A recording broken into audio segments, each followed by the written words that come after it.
वो सब ऐसे पद्य में लिखी जाती थी। तो उनकी एक स्टाइल थी कि एक पंक्ति लिखते थे वो, यहाँ की बात यहाँ ही रही, आगे और सुनो जो भई। ये पंक्ति है उनकी। क्या मतलब इसका? माने सील कथा चल रही, मान लीजिए मनोरमा की कहानी चल रही, तो मनोरमा अपने पीहर में है और उसके पति अपने घर पर हैं। अब वहाँ कोई घटना घटी और उसकी वजह से उस मनोरमा के पति को देश निकाला दे दिया गया। तो अब उसका रिएक्शन दोनों जगह होगा ना, पीहर में और ससुराल में, पीहर में और ससुराल में। तो वो कभी लिखता लिखता आता है, अब वहाँ वो ससुराल की बात लिखता है और फिर एकदम वो पीहर में पहुँच जाता है, पीहर की बात आती फिर ससुराल में पहुँच जाता है। तो जहाँ जहाँ वो ऐसा पलटता है ना, तहाँ तहाँ ये पंक्ति डाल देता है बीच में। कौन सी पंक्ति? यहाँ की बात यहाँ ही रही। अब जब इन्हें यहाँ तक कहानी सुना दी, अब यहाँ स्टॉप कर दो बस, है आगे। और अब वहाँ क्या हो रहा, जो भाई आगे दूसरी क्या हुआ उसकी बात तुम सुनो, और फिर वो उसकी सुनाएगा और फिर लौट के फिर यहाँ आ जाएगा। तो क्या यहाँ की बात फिर भी लिखेगा, यहाँ की बात यहाँ भी रही, अब वहाँ क्या हुआ वो सुनो। तो वैसे पुराने जो कवि थे संस्कृत के, वो सर्ग बदलने का, अध्याय बदलने का अर्थ ही ये है कि अब वो प्रकरण दूसरी की जगह चलेगा। जैसे रावण की कहानी राम की चल रही है, तो वहाँ पर रावण को किसी ज्योतिषी ने बताया कि तुम्हारी मृत्यु जनक की पुत्री और दशरथ के बेटे के निमित्त से होगी। अब वो तो वहाँ कही, अब उन्हें ये बताना है कि दशरथ और जनक के यहाँ क्या हुआ। अब वो तो बात चल रही थी समझ लो लंका में, अब ये अयोध्या और जनकपुरी में आए, तो अगले शुरू करेंगे कि जब इस बात का पता दशरथ को जनक को चला, तो उनके मंत्रियों ने गंभीरता से विचार विमर्श किया और उन दोनों के पुतले बनाकर मोम के बढ़िया एकदम उन्हें सिंहासन पर बैठा दिया और उन दोनों को गायब कर दिया। मतलब जब कहानी ऐसी चलती है ना, तो उसकी एक तरीका होता है। अब ये अध्यात्म में क्या करें, तो अध्यात्म में भी यही करते हैं वो, जब पिछली गाथा समाप्त होती है और अगली गाथा में वही कंटिन्यूशन में आगे बात होती है, तो अलग तरह से कलशोत्थान का लिखते हैं, और वो बात पलट जाती है तो फिर अलग तरह से अब प्रश्न होता है। जैसे वो कहेंगे ना कि अब जब ऐसी बात हुई कि रावण के यहाँ ये सुनाया गया, तो उसका रिएक्शन दशरथ और जनक पर क्या पड़ा, इसलिए अब चलो अपन जनकपुरी चलते हैं, अब चलो अपन अयोध्या चलते हैं और वहाँ की कहानी अब वहाँ देखेंगे, वहाँ निपटाएंगे। तो ये छंद है, देखो पढ़ें इस छंद को। एक ज्ञायक भाव निर्भर महा,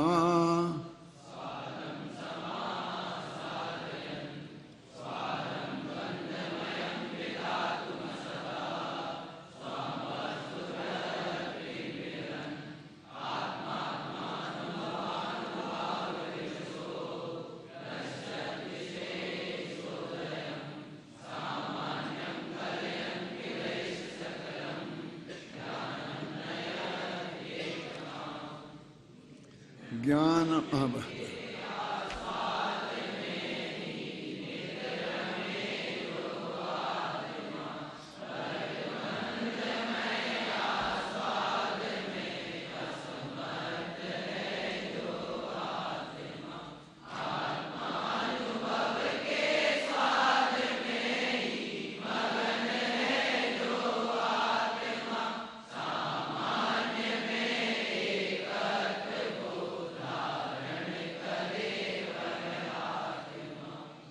देखो, ज्ञानम सकलम एकताम नयति, है ना कलश में ऊपर अंतिम पंक्ति। ज्ञान सब में एकता को लाता हुआ प्रकट होता है। ज्ञान एकता को लाता हुआ प्रकट होता है, एकता, सब में एकता स्थापित कर देता है। क्या मतलब? जो जितने विशेष हैं उन विशेषों का समन करता हुआ और सामान्य को अपने ज्ञान में उभारता हुआ ज्ञान उदित होता है।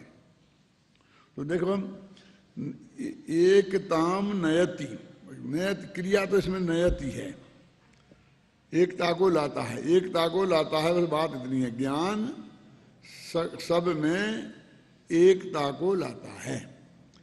तो अब क्या करता हुआ ज्ञान, जो कल बताई थी स्टाइल, तो क्या समासादयन विदन फिर कलयन, ये है ना, ये सब चीजें हैं कितनी। आप देखो यहाँ ये सब एक प्रत्यय ना, समासादयन, समासादित करता हुआ, जानता हुआ, सामान्य को प्रकट करता हुआ, ये सब वाक्य खत्म नहीं हुआ, करता हुआ के रूप में है वो, है कि द्वंद्वमय आस्वाद लेने में असमर्थ एक गायक भाव से भरे हुए महास्वाद को लेता हुआ, ये लेता हुआ ना, ये महास्वादम समासादयन,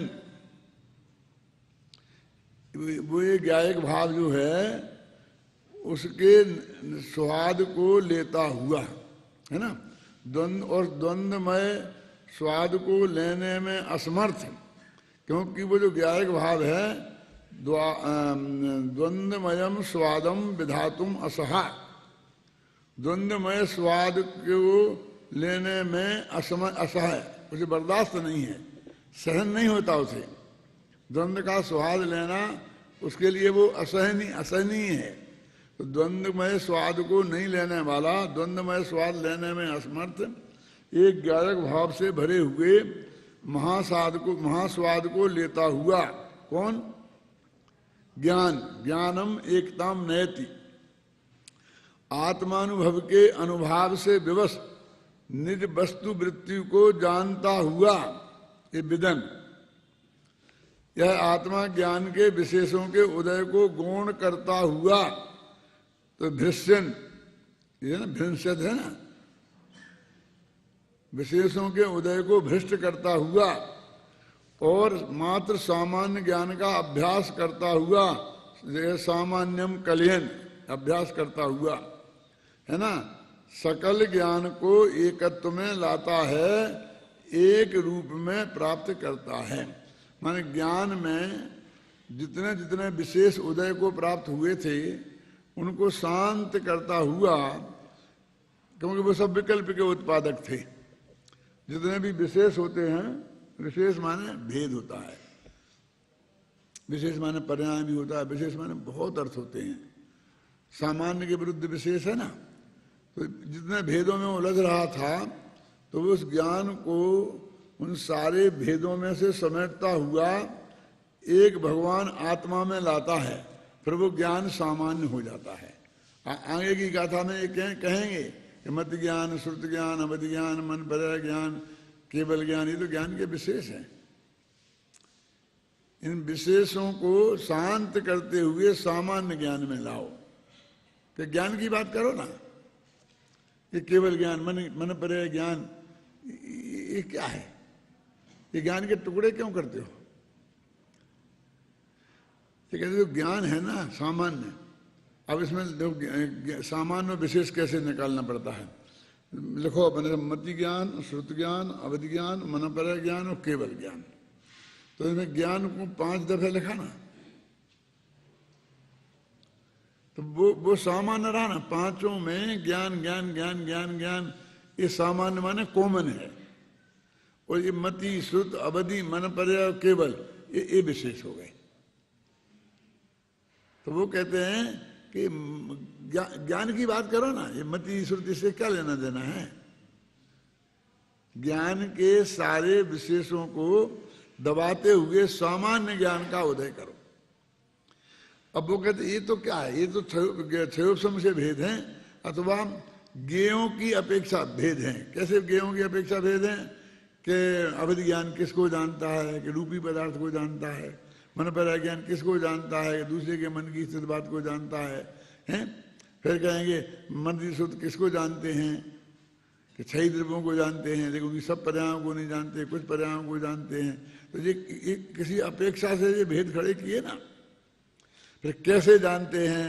कि ये इंद्रियों की सहायता से जानते हैं, वे बिना इंद्रियों के जानते हैं।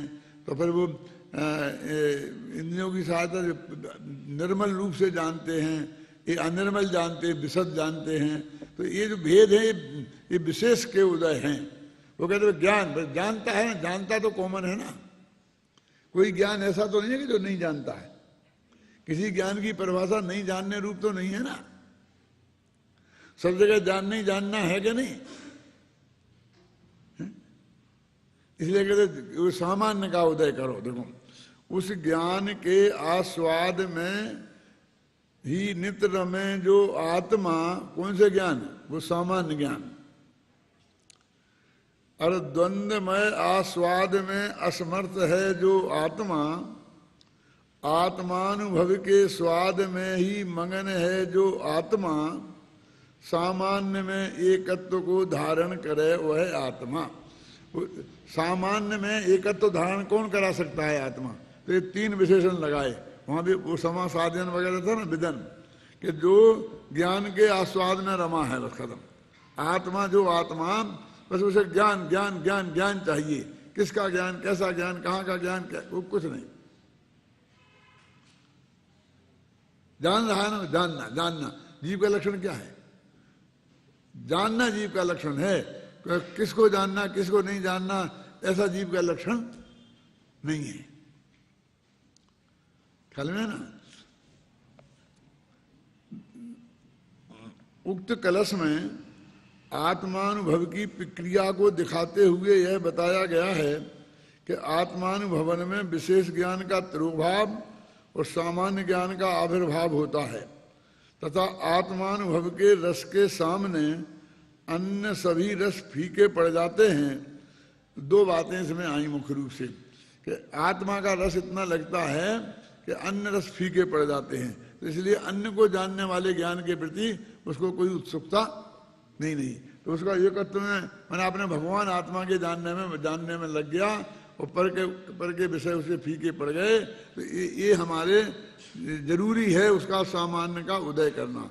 वास्तव में वो जो अपन ने दृष्टि के विषय में आता है ना, सामान्य, अभेद, नित्य और एक। तो इस सामान्य में ये 4 बातें ले लेना। ऐसा जो आत्मा है, तो कहते सामान्य का उदय करो। विशेष का बहुत विकल्प हो गए, बहुत बातें हो गई, ख्याल में आई ना। अब बातें बंद करो, अब ज्ञान सामान्य की बात करो। वो ये बात करते हैं। देखो इसके संदर्भ में यहाँ पर एक बहुत अच्छा जी छंद जो अपन भजन बोलते हैं भागचंद जी का, वो दिया गया है। इसमें लिखा ना पीछे कि और सारे रस फीके पड़ जाते हैं, है ना। उक्त अनुभव के रस के सामने अन्य रस फीके पड़ जाते हैं। तो जब निज आत्म अनुभव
अब वो ये सामान्य का उदय, आत्मा का अनुभव होना माने ज्ञान में सामान्य का उदय, सामान्य ज्ञान का उदय माने एक भगवान आत्मा को जानना, बस खत्म। अब उसमें सारी चीजें आ गई। तो जब ऐसे आत्मा का अनुभव आता है तब बाहर में और क्या क्या होता है इसका वर्णन भागचंद कवि ने किया। तो भागचंद जी जो कवि थे, ये भी भाग्य की बात है, ये भी श्वेतांबर धर्म में से दिगंबर में आए थे और इनका छाजेड़ गोत्र था, ये भागचंद छाजेड़। ये बुंदेलखंड में रहते थे, भाग्य से वहाँ पहुँच गए। वहाँ तो श्वेतांबर तो है ही नहीं, दिगंबर ही दिगंबर हैं। तो ये दिगंबर शास्त्रों के प्रसंग में आए होंगे। ये ईसागढ़ है, ये अशोकनगर गुना चंदेरी के बीच में एक जगह है ईसागढ़, पुराना गांव है, बहुत पुराना। तो ईसागढ़ में रहने वाले थे और ये बहुत आत्मा के अनुभव के बहुत रसिया थे। ये महावीराष्टक स्तोत्र है ना, वो इनका ही बनाया हुआ है। उससे एक बात सिद्ध होती कि उनके संस्कृत भाषा पर भी कितना गहरा अधिकार था, उसमें भी वो छंद वगैरह सब लिख सकते थे, है ना। तो ये उनका ये भजन है कि तब अनुभावे तब और कछु न सुहावे। बस दुनिया को दो भागों में बांटो, एक आत्मा और एक सारी जगत, और फिर और कोई चीज अच्छी नहीं लगती है। रस नीरस हो जात तो तक्षण। अब जो रस माने पांच इंद्रियों के रस, रस तो कई तरह के होते हैं ना, कौन से? एक तो खट्टा मीठा, ये भी रस है ना, पांच। फिर ये साहित्य के भी रस होते हैं, श्रृंगार रस है ना, हास्य रस है, ये भी रस होते हैं। तो वो पांच इंद्रियों के विषय हैं, वो सब रस ही हैं। तो ये सब चीजों में उसका कोई रस नहीं रह जाता है। ऐसा नहीं उसके जीवन में नहीं रहती हैं, क्या ना। अक्ष विषय नहीं भावे, और पांच इंद्रियों के विषय उसे अच्छे नहीं लगते हैं। अक्ष माने आत्मा भी होता है और पांच इंद्रियां भी होती हैं। गोष्ठी कथा कौतूहल विघटे, ये गोष्ठियां करते हैं ना, आप अपने यहाँ होती है हर सप्ताह में, अभी यूनिवर्सिटियों में गोष्ठियां होती हैं, सेमिनार जैसे आप बोलते हैं आज की भाषा में, तो उसमें कोई रस से नहीं रहता है। मन जो बहुत घूमता है सारी दुनिया में, तो काय के बल पे भूलता है, उसके पंख होते हैं। यदि उसके पंख काट दिए जाएं, पंख बेकार हो जाएं, मर जाएं, बेकार हो जाए ना, तो फिर बेचारा क्या करेगा पक्षी, बोलो? तो एक जगह बैठा रहेगा। तो कहते मन पंछी के दो पंखे हैं, एक का नाम है राग और एक का नाम है द्वेष, जिनके बल पर वो उड़ता है दुनिया में, है ना। तो राग द्वेष जुग माने दो, चपल बहुत चंचल हैं, ये पक्ष है। इन्हें पंखों से वो मन रूपी पंछी बहुत चंचल हो जाता है, एकदम यहाँ से वहां, यहाँ से वहां, यहाँ से वहां। वो मन पंछी मर जावे, उसके वे पंख टूट जाते हैं, और तो जब पंखे ही नहीं रहे तो वो पक्षी मरा जैसा पड़ा रहता है, मर जाए तो मरा जाए। वही तो उसका जीवन था। जीवन माने एक तो जिंदा रहना, और मर जाना भी अर्थ होता है। दूसरा ये जीवन माने सक्रियता, और सक्रियता समाप्त हो जाना उसे भी मरे जैसा ही कहते हैं। अपन कहते भैया क्या अभी मरे, अभी जिंदा है, अरे साहब मरे जैसे ही समझ लो, है ना। अब जो राग द्वेष जुग चपल पक्ष युत मन पंछी मर जावे, ठीक हो गया क्लियर। जब इन्हें आत्म अनुभव आए, ज्ञानानंद सुधारस उमगे, ज्ञान और आनंद का जो अमृत है वो अंदर से एकदम बहता है, उमगता है ना, उमगते उमगते समझते एकदम ऊपर उछलता है। घट अंतर न समावे, वो हृदय में समाता नहीं है तो फिर उछल बाहर निकलने लगता है। जब घड़े में चीज डालो ज्यादा और वो भर जाए और पानी बने नहीं तो उसके मुंह में से वो निकलने लगता है ना। और ज्यादा फोर्स हो गए तो एकदम फोर्स के साथ आता है मन में, है ना। घट अंतर न समावे भाग चंद ऐसे अनुभव को हाथ जोड़ सिर नावे जब आत्म अनुभव आवे। इस भजन के साथ मेरे जयपुर की एक घटना जुड़ी हुई है, मैंने पहले आपको बताई होगी, लेकिन अभी भी मैं बताए बिना नहीं रहूंगा। नए नए विद्यार्थी बहुत हैं। जब महाविद्यालय नहीं खुला था उसके पहले की घटना है। हमारा परमात्म प्रकाश 10 वर्ष का होगा, अब तो 50 से ऊपर का है, 40 साल से पुरानी घटना होगी। तो बोलता था ना, बहुत जल्दी जल्दी बोलता था, तो मैं उसे बहुत कहता था ना, धीरे धीरे शांति से बोलना सीखो। इसमें भाषण कभी इतनी जल्दी जल्दी नहीं दिया जाता है, धीरे धीरे सबकी समझ में आए, लेकिन वो आदत होती है ना तो रुकती नहीं है। तो मेरे को ऐसा लगा इसके एक उपाय करना चाहिए, इसको संगीत सिखाना चाहिए। तो संगीत में तो बिल्कुल धीरे धीरे बोलना पड़ता है, गा के राग के हिसाब से। तो इसको जो धीरे धीरे बोलने की आदत, सिर्फ इसलिए, और कोई रस नहीं था मुझे संगीत फंगीत में, ना आज भी ज़्यादा है। तो मैंने, ये मास्टर गोपीचंद जी थे सबसे बड़े संगीतज्ञ, वो मास्टर जी गोपीचंद जी कहलाते थे, और वो सबको सिखाते थे। मेरे सभा में प्रवचन में भी आते थे वो। और तो मैंने कहा मास्टर जी यदि आपको थोड़ा समय हो तो हमारे इस बच्चे को भी सिखा दो। कहा पंडित जी आप जब कहो, जहाँ कहो मैं आ जाऊँगा। देवर वो बहुत उत्साही थे, है ना। महेंद्र कुमार सेठी के मामा जी थे वो, हैं? तो वो आने लगे, और यहीं इधर सामने जो है ना जगह, ये खिड़की है, उसके आगे बैठ के यहाँ पढ़ाते थे। तो पढ़ाते थे, तो मैं आकर इन्हें घूम रहा था, तो वो उसे सिखा रहे थे। ये वीर तुम्हारे द्वारे पर इस दर से भिखारी आया है, और दर्शन भिक्षा पाने को दो नैने कटोरे। ये भजन सिखा रहे थे वे। वो सब सिखा चुके थे, 1 महीना करीब हो गया था, और सब बताकर भजन सिखाने का नंबर उनका आ गया था। मुझको बहुत बुरा लगा। तो मैंने वहीं आके कहा, मैं मास्टर जी अब कल से मत आना, क्योंकि मैं सीख गया ना, सीख गया, जो बहुत सीख गया इतनी बात है। तो वो तो समझ गए कि कुछ बात इनको पसंद नहीं आई। तो नहीं पंडित जी आप बताओ, सच्ची बात बताओ, जो आप बताओ, जो बताओ। नहीं क्या बात है, क्या बात है, क्या बात है। मैंने कहा कि हम तो सारी जिंदगी से हर एक के दिमाग में से भिखारीपन निकालना चाहते हैं, क्योंकि जैन दर्शन में कोई किसी को कुछ देता ही नहीं है, भगवान को भी नहीं देता है किसी का। तो ये आपने क्या ये हाथ में कटोरा पकड़ा दिया? अरे क्या कटोरा पकड़ा दिया? 2 नयन कटोरे लाया हूं दर्शन। अरे ये तो भगवान के दर्शन करने की बात है, भगवान के। यही तो मैं कहता हूं कि हमें भगवान से भी कुछ नहीं मांगना है। जैन दर्शन में भगवान कुछ देते भी नहीं है, और हमें उनके सामने भी हाथ फैलाना नहीं है। ये बात मैं आपको जो विद्यार्थियों को इसलिए सुना रहा हूं कि मैं जो आप लोगों को कहता हूं इस तरह की चीजें नहीं होनी चाहिए। ये मेरा कोई तुम्हारे आने के बाद का नहीं है, जब से ही मेरे को इनसे एलर्जी है। मैंने कहा ये क्या तुमने कटोरा पकड़ा दिया हाथ में? बस दर्शन भिक्षा, दर्शन किसी भिक्षा नाम की चीज नहीं चाहिए मेरे को, मांगना नाम की चीज नहीं चाहिए, क्योंकि जैन धर्म में मांगना नाम के धर्म नहीं है।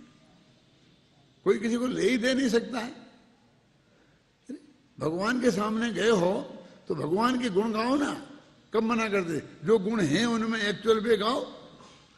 लेने देने का संबंध क्या है उसमें?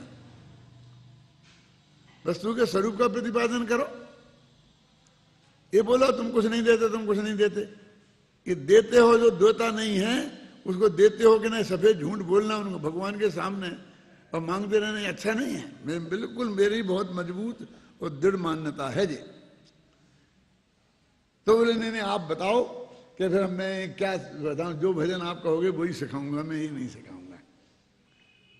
तो अध्यात्म प्रेमी थे, ऐसा नहीं मतलब कोई उनका कोई मेरे से, मेरी पिताजी की उम्र के थे इसलिए उनका कोई अपमान करने का मेरा कोई भाव नहीं हो सकता है, लेकिन वो श्रद्धा के साथ ही अपना संबंध थे।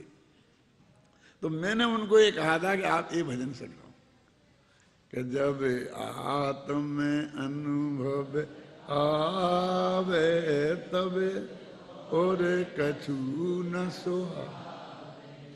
जब आत्म में अनुभव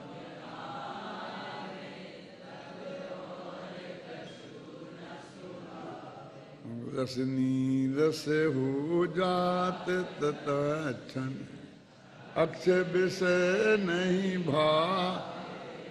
अब 5 इंद्रियों के विषय तो अच्छे तो लगते नहीं है, अब काय को मांग रहे हैं? उनको मांगने लायक चीज है क्यों?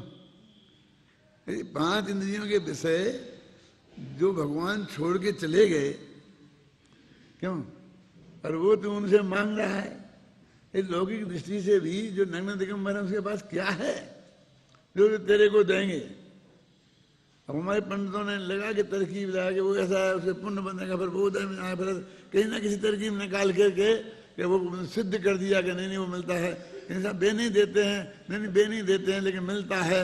फिर वो तो उनके देवता लोग दे देते हैं, फिर देवता नहीं आते हैं तो फिर वो माया करके और सुना देते हैं। सीता जी को आ गए थे, द्रौपदी को चीर बढ़ायो, सीता प्रति कमल लचायो, अंजन से किए कामी, छोड़ देते हैं। मैंने लाखों के नहीं किए उनकी बात तो करते नहीं हो।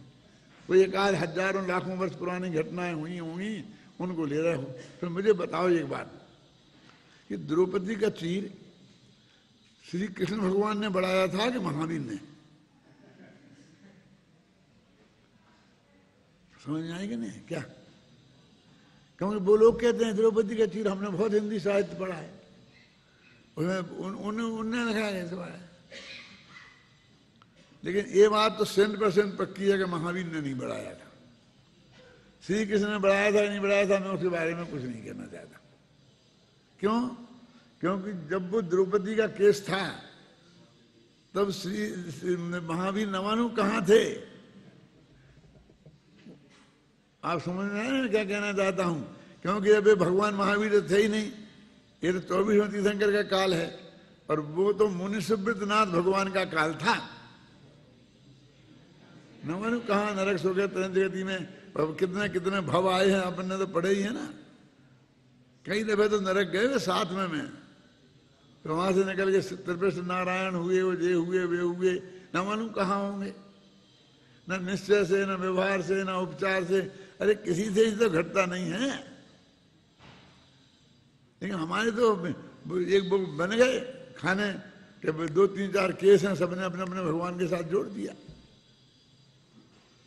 हम अभी जवाब देंगे आपको बढ़िया कि नहीं नहीं नहीं वो मुनि सुब्रतनाथ भगवान ने बढ़ाया होगा।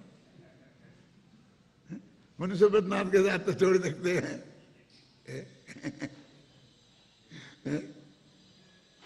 अरे भाई जैन धर्म की ये बात ही नहीं है।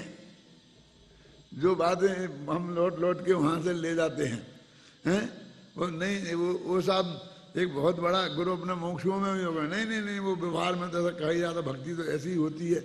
किसी ने बताया भक्ति कैसी होती? समय सार पढ़ने वाले कहते भक्ति ऐसी होती है। जिन्हें 31वीं गाथा, 32वीं गाथा, 33वीं गाथा भक्ति की पढ़ी, क्यों?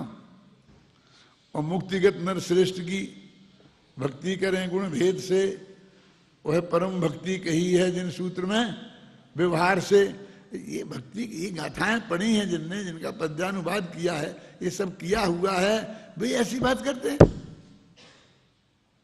कहाँ है? ये तो बिल्कुल यहां वहां से आई हुई छाया है।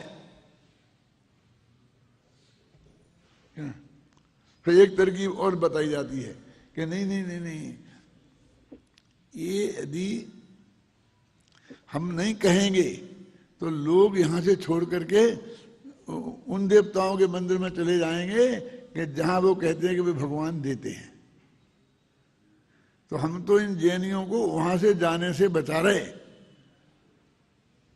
आप समझ रहे हैं ना? ये गणेश जी के मंदिर में चले जाएंगे, वहां चले जाएंगे, पीर पैगंबर पे चले जाएंगे, अजमेर में उस पर चले जाएंगे क्या? क्योंकि यहाँ तो जहां मिलना चाहिए वहां मिलेगा। आखिरकार जैन धर्म में लिखा तो पक्का ही है कि जैन धर्म में नहीं मिलता है, और वहां लिखा है पक्का है तो वहां जाएंगे। तो वहां से हमने बचाया, कैसे बचाया कि नहीं नहीं जैन धर्म से भी मिलता है। चेचक निकले तो शीतल माता पर जल ढोलना, तो वो था। उससे बचाने के लिए हमने क्या किया? शीतलनाथ भगवान की पूजन करो। अरे वाह, अपना भी तो एक नाथ है ना शीतलनाथ। तो तूने भैया एक बिल्ली को निकालने के लिए ऊंट घुसेड़ दिया, अपने शास्त्रों में मिथ्या बात घुसेड़ दी वो निकालने के लिए। अरे वो एक आध जाता था, जाने देते उसे, नहीं तो उसे रोकना था तो सही समझा के रोकते।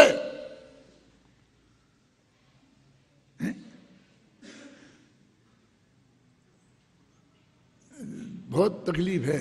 तकलीफ ये है कि उस जमाने का प्रभाव इतना तेज बनता है कि जो अच्छे अच्छे बड़े बड़े आध्यात्मिक लोग हैं वे भी उसमें बहते हैं। और उनने भी एक आध भजन ऐसा लिख दिया, उनके नाम पर चल निकला। उनने लिखा था कि नहीं लिखा था भगवान जाने। आप जानते हैं ऐसा बहुत हुआ पुराने जमाने में। एक कबीर के दोहे हैं ना, तो कबीर के दोहे हजारों दोहे ऐसे हैं जो कबीर ने बनाए ही नहीं थे, और हर एक ने बनाकर लिख दिए, कहें कबीर सुनो भाई साधु। भाई एक पंक्ति जोड़ दी हर एक में, कहें कबीर सुनो भाई साधु, अपने तरफ से बनाया और कहें कबीर सुनो भाई साधु, और जोड़ जोड़ के बना दिया, लिख दिया कि अबे कबीर की है ही नहीं है? जो कह मैं पत्थर पूजे हरी मिले तो मैं पूजूं पहाड़, जासे जा चक्की भली पूछ का संसार, ऐसा मानने वाला। और वो कहें कबीर सुनो भाई साधु को भगवान दौड़े दौड़े चले जाए तुझे बचा लेंगे, ऐसा कर लेंगे, वैसा कर लेंगे, ऐसा कर लेंगे। वो तो ऐसा मानते थे कि सारी जगत भगवान है, दुनिया में भगवान ऐसा है। आप जानते हैं एक दफे एक लेटे थे कबीर, मस्जिद की तरफ पैर थे, तो एक आदमी आया कि तुम्हें शर्म नहीं आती मस्जिद की तरफ पैर करके लेटे हो? तो उन्होंने कहा ठीक है, ऐसा कर तू मेरे पैर उस तरफ कर दे कि जहां मंदिर मस्जिद नहीं हो, मंदिर नहीं हो, मुझे कोई रस नहीं है। तो कहते हो जो उसने पकड़ के उनके पैर जहां को करे वहां एक मस्जिद बन गई। मतलब ऐसे कौन जगह है जिस दिशा में मस्जिद नहीं है? यहां से चारों पांचों दिशाओं में मस्जिद बन गई। माने कि 1-2 किलोमीटर चले जाओ, 10 किलोमीटर चले जाओ, 50-100-200 किलोमीटर चले जाओ, तो इस दिशा में कोई मस्जिद होगी नहीं। ऐसा आदमी था और उसके नाम पे कुछ भी ठोक दिया। जो भगवान महावीर की दिव्य धुनी में ये तत्व आया, एक दिव्य दूसरे को करता ही नहीं है, भगवान करता है। अब उसकी में भक्ति के नाम पर क्यों मेरी समझ में नहीं आता कि वे उनके भगत हैं कि विरोधी हैं।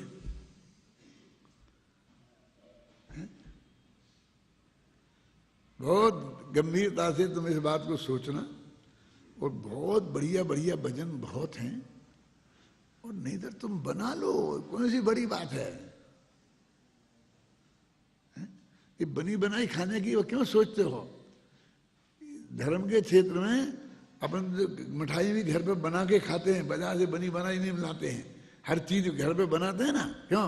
बाजार की चाय नहीं पीते, घर पे बना के पीते हैं। तो भजन भी घर के बनाओ ना, भक्ति भी घर की बनाओ ना, उसमें क्या फर्क पड़ता है? पूजन भी घर की बनाओ ना। क्या कह रहे हम लोगों को? इसमें पहले एक पूजन थी, तुमने दूसरी क्यों बनाई? मैं कहता हूं इतने भगत हैं तो 1-2 पूजन क्यों? जितने भगत हैं उतनी पूजने होनी चाहिए। आपने एक बात और सुनी कि नहीं सुनी कि सूरदास जी के 1.25 लाख पद हैं। तो कैसे बने? कि सूरदास जी वो श्री कृष्ण के मंदिर में रहते थे, तो वहाँ अष्टप्रहरी भक्ति होती है, पूजा अष्टप्रहरी भक्ति। अष्टप्रहरी मतलब समझते हो? 8 पहर होते हैं, तो हर पहर में जाके भगवान के भक्ति का गीत गाया जाता था। तो सूरदास जी हर दफे भक्ति में जाते थे, तो वे एक नया भजन लेके जाते थे बना के, अपने ही बनाए पुराने नहीं गाते थे। तो रोजाना 8 तो बने ही जाने हैं। क्या अष्टप्रहरी भक्ति में रोजाना 8 तो भजन बन ही जाने हैं। ऐसे उनके बन गए। 1.25 लाख कहते हैं, लेकिन मैंने 5000 तो मैंने पढ़े हैं। सूरदास के पद 5000 पढ़े ठाबरा जी। क्या कह रहे तुम? मैंने MA में स्पेशल पोएट सूरदास लिया था। स्पेशल पोएट समझते हैं? ऐसा होता है, एक पेपर ऐसा होता है कि जिसमें साथ कि एक पेपर एक कवि का बारे लो, कोई कवि आप ले लो, सूरदास, तुलसीदास, उनके 10-20 नाम होते हैं कि उनमें से किसी एक कवि को ले लो, और उसके बारे जितना पद है तुम पढ़ो, वो सब में से प्रश्न आएंगे, कोई एक का नहीं।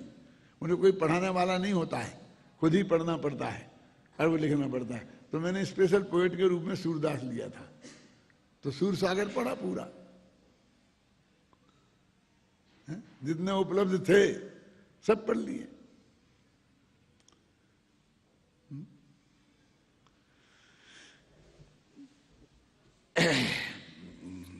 मैंने कहाँ चल रहा था वो कलश? हाँ, ये आगे, ये आगे देखो।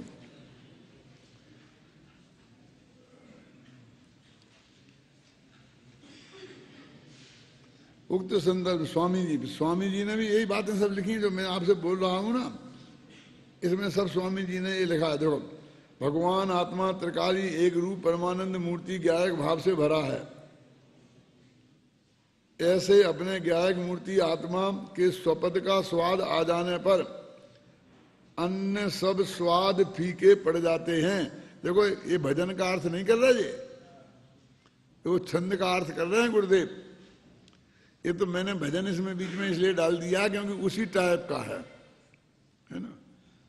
मैंने अपने साहित्य में 10-5 भजन ऐसे डाले हैं जहां जहां जरूरत पड़ी। भक्ति संघ का भगवान महावीर सर्वोदय तीर्थ में वो डाला है, भरत जी घर ही में बैरागी, वो पद उसमें डाला है, क्या ना, ये इसमें आ गया। जहां जहां जो वैसी चीज थी वो सब चीजें मैंने डाली हैं, है ना। आत्मा का स्वपद का स्वाद आ जाने पर अन्य सब स्वाद फीके पड़ जाते हैं।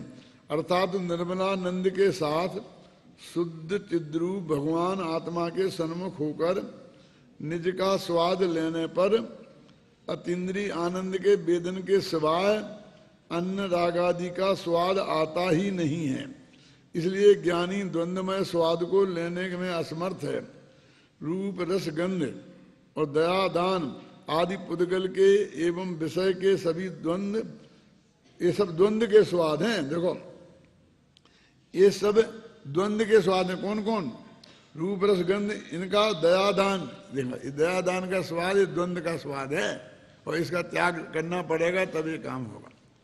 देखो, मैं एक बात बहुत सरल हृदय से आपसे कहता हूँ, हाथ जोड़ के, कि आप किसी के पास जाओ, जो काम आपको करवाना है, कुछ चीज लेनी है, और आपको पक्का भरोसा हो जाए कि ये चीज इसके पास है ही नहीं, इसके हाथ में है ही नहीं, ये दे ही नहीं सकता, तो फिर आप उसके पास कब तक गिड़गिड़ाते रहोगे? मुझे पता,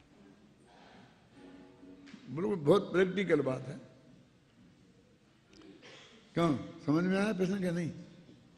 आपको बिल्कुल पक्का पता है कि इसके पास है ही नहीं, ये दे ही नहीं सकता, और आदमी भी महादुष्ट है, ये किसी को देगा ही नहीं, दे ही नहीं सकता हो। देने का मौका आएगा दूसरा कोई तो ये मना करेगा। ये पक्का भरोसा आपके पास हो जाए तो कब तक उसके आप सामने गिड़गिड़ाते रहोगे? हैं? आप बड़ा प्रैक्टिकल बताओ, एक सेकंड भी नहीं रुकोगे ना वहां। तो या तो भगवान का ये स्वरूप नहीं जानते हैं आप, क्या? यदि जानते होते तो गिड़गिड़ा नहीं सकते थे, और यदि वे जानते हो कि गारंटी से देने वाले नहीं हैं, ये नहीं है, ये नहीं है, ये नहीं है, तो फिर बाद में आप कैसे गिड़गिड़ा सकते हो? आपके मुंह से कैसे निकल सकती है ये बात? तो लोक में ही नहीं। इसका मतलब ये है कि आप में सच्ची तो ये बात यह है कि आप भगवान को का जो सच्चा स्वरूप जानते ही नहीं है, उसको दाता के रूप में ही मानते हैं, और किसी ना किसी रूप में हमें मिल ही जाएगा, वो पुण्य बन जाएगा, फिर ये हो जाएगा, ये हो जाएगा। वो भी अपने लिखा कि वो पुण्य किसी काम का नहीं है, वो दुनिया में फंसाता है। फिर ये भी कहता है विषय भी भगवान जी, मैंने वो सब क्लियर हो गई। अब फिर कैसे? तो मेरी समझ में नहीं आता है कि मैं क्या मानूं। दोनों बातें एक साथ कैसे चल सकती हैं? ये दोनों बातें एक साथ नहीं चल सकती हैं किसी भी कीमत पर, और ये चल रही हैं। उसका सीधा सच्चा अर्थ है कि जो आपने आत्मा की बातें सुनी पड़ी हैं, एक तो वो बस ऊपर रट ली हैं और बोल देते हो व्याख्यान देने के लिए, लेकिन आपको सचमुच हृदय में वैसी श्रद्धा नहीं है। सीधा सच्चा अर्थ ये है, अन्यथा ये बात नहीं हो सकती है ना। वो उस दिन मैंने बताया था ना कि हमारे वो छोटा भाई आया ना, तो उसने बोला दादा अपन कुछ पूजा पाठ कर लें अपने पहले दिन के लिए। हम चले गए वहाँ, तो अभी कुछ समझ में तो आता नहीं है अपन को करके, तो भक्तामृत पढ़ने लग गया। तो भक्तामृत पढ़ने लगे कि हिंदी का पढ़ो, तो हिंदी का पढ़ने लग गए।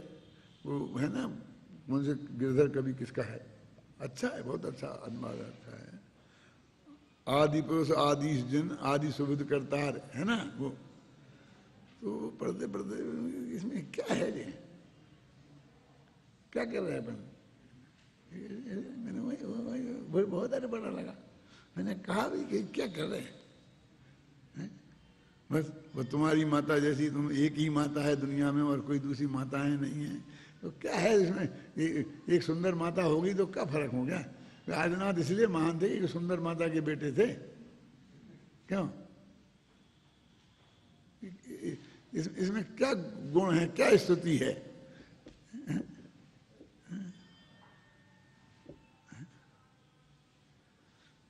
सचमुच मेरा मन तो नहीं लगा। हालांकि मैं जानता हूं भक्तामृत के बारे में कोई भी कमेंट्स करना इस जगत में बहुत खतरनाक है,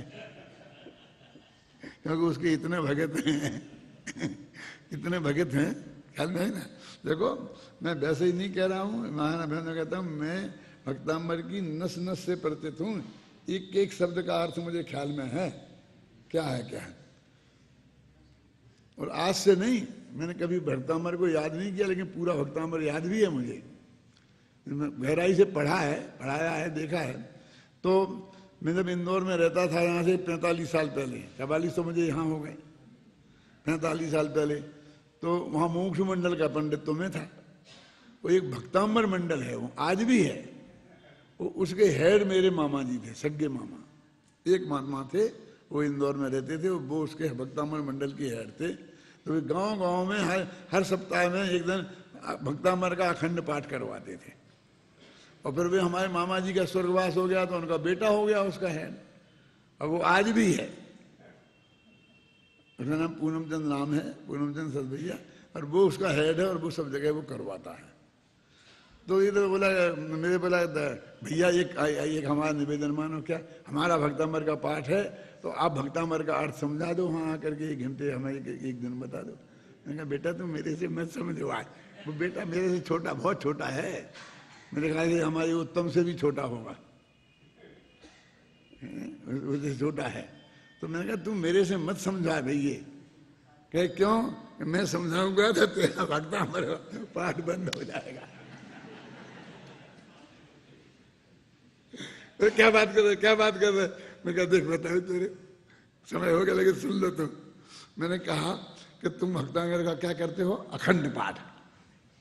तो अखंड क्या है बता तू मेरे को, उसमें अखंड क्या है। बोले बिल्कुल 24 घंटे 1 सेकंड भी रुकती नहीं है, सब करते हैं। तो मैंने कहा देख तुम्हारी कितनी, हमारी इतने आदमी की पार्टी है, 4 घंटा एक पार्टी बोलती है, फिर 4 घंटे बाद वो पार्टी जाके आराम करती है, फिर दूसरी पार्टी आकर के बोलती है। ऐसा बराबर अखंड चलाते हैं। और फिर वो पार्टी मैंने देखा रात के भी 2 बजे चलता रहता है ना, तो वो चाय पानी करती है, उसके साथ चाय पानी की व्यवस्था होती है, क्योंकि रात भर ऐसे करेंगे तो चलता रहेगा ना। तो वे आराम करते हैं, गप लगाते हैं, चाय पानी की व्यवस्था होती है, चाय पानी करते हैं, फिर दूसरे फिर ये। मैंने कहा भैया इसमें अखंड कौन रहा, भक्तामृत का भक्ति करने वाले, पाठ करने वाले तो अखंड रहे नहीं, वे तो खंडित हो गए। अकेले बेचारे भगवान ही अखंड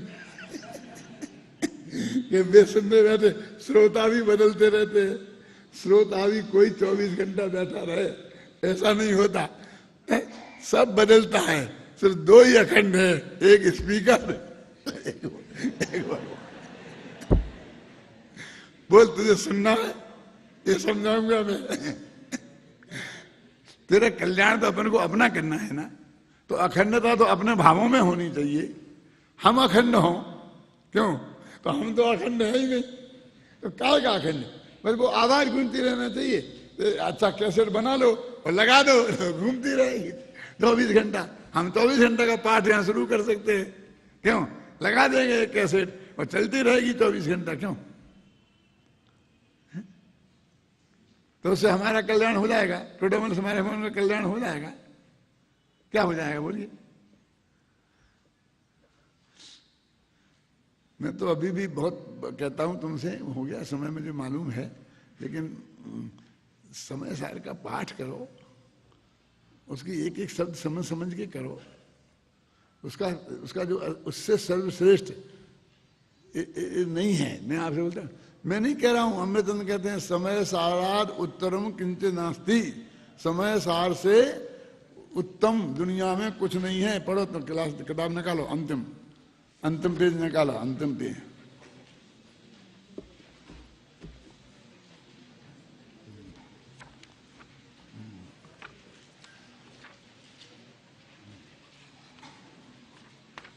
है ना?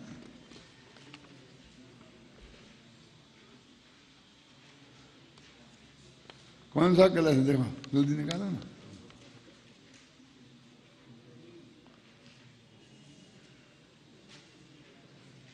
समय सार से उत्तर महान कोई कुछ दूसरी चीज नहीं है।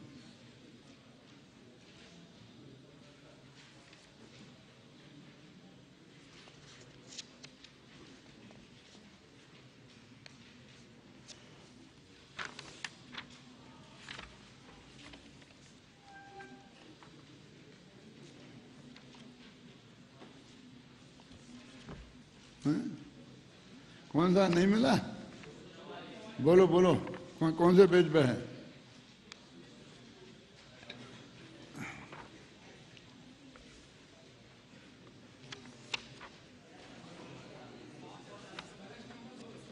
कलश नंबर 200 244 है। हाँ हाँ हाँ, ले है ना? क्या कहाँ है? कहाँ है?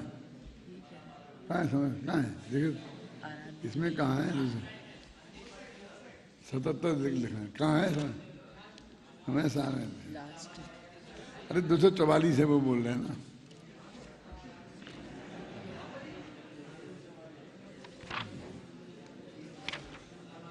वो जो परिशिष्ट के बाद में नहीं है, परिशिष्ट के वो जो समय सार खत्म होता है उसके पहले है। 232 बहुत ही मार्मिक है।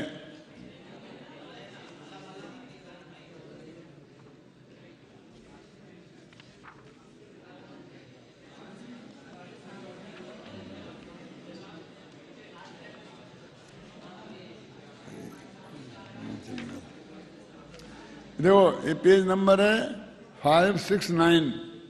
इदमेकम जगत चक्षु रक्षयम याति पूर्णताम। एक तो ये है,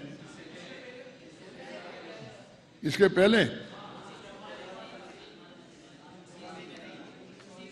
हाँ, स्वरस विसरा पूर्ण ज्ञान स्फूर्ति मातान्न खलु समय साराद उत्तरम किंचमस्ति। समय सार से महान इस जगत में दुनिया में कोई चीज नहीं है। वो एक जगत का एकमात्र चक्षु है। तो मैं कह रहा हूं इसका पाठ करने से सर्वोत्कृष्ट नहीं है, ये रोजीना करने लायक चीज नहीं है यदि आपके पास समय है तो। और ऐसा नहीं है कि ये कांजी स्वामी की बात है। बर्नी जी का नाम सुना? गणेश प्रसाद जी का। वो बर्नी जी रोजाना आत्मख्याति का पाठ करते थे। ये संस्कृत टीका का सुना कभी आपने? रोजाना पाठ करते थे आत्मख्याति का। उनकी दृष्टि में भी इतनी महिमा थी इसकी, भक्तामर का नहीं करते थे, इसका रोजाना पाठ करते थे। बस भाग्य की दुर्भाग्य की बात यह है कि उनसे जब कहते थे कि आप जब रोजाना पाठ करते हो, इतनी महान चीज है, तो इसे पढ़ के जगत को क्यों नहीं सुनाते? जब क्या करे, जगत समझते ही नहीं है, मुंह रखे क्या करे, ऐसे ही बोलते थे। मैं नहीं पढ़ा लिखा है, अब इनको तो वही बात नहीं। पर ये उनके दिमाग में जच्ची रही, इसलिए उन्होंने जगत के सामने नहीं रखा। भगत तो वे भी समय सार के थे।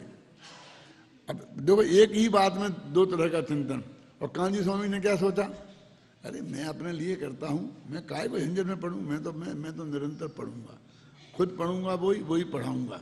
इसकी समझ में आएगा ठीक, नहीं समझ में आएगा ठीक, और आएगा क्यों नहीं समझ में?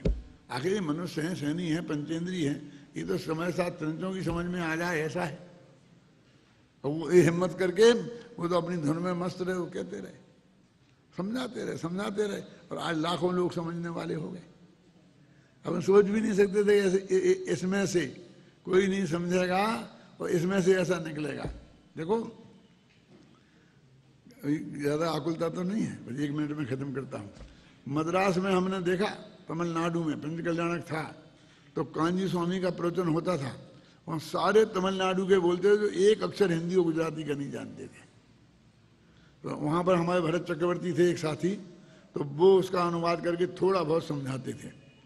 वो भी कैसा क्या अनुवाद करते होंगे हम तो समझते नहीं है, क्या क्या बताते होंगे उनके नाम पर, लेकिन वे तो वही समझाते। हमने कहा गुरुदेव ये क्या बोल रहे हैं आप, जरा ले लिए अपने कोई भी कहा था, और वैसे मस्त होके बोले जा रहे,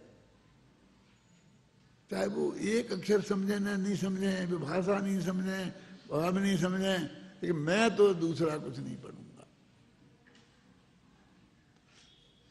कैसी धुन होती है समझो आप।